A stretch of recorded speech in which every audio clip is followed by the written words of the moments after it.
سلام دوستان خوبم، وقتتون بخیر. امروز میخوام یه تکنیک فوق‌العاده بهتون آموزش بدم که میتونه براتون معجزه کنه.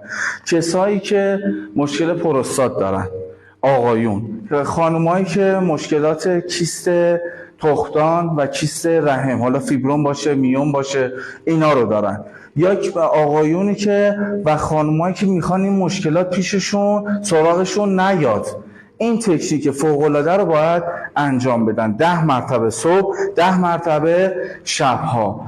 خب چیکار میکنیم؟ عضلات کف لگن رو میخوام تقویت کنیم. به چه حالت؟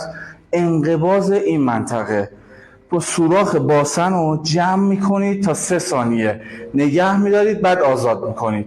10 مرتبه بس صبح انجام میدید، 10 مرتبه شب. آقایون اگر این تمرین رو بکنن مطمئن باشن که تو قوای جنسیشون هم تاثیر فوق‌العاده‌ای میذاره. ان شاءالله سلامت باشید.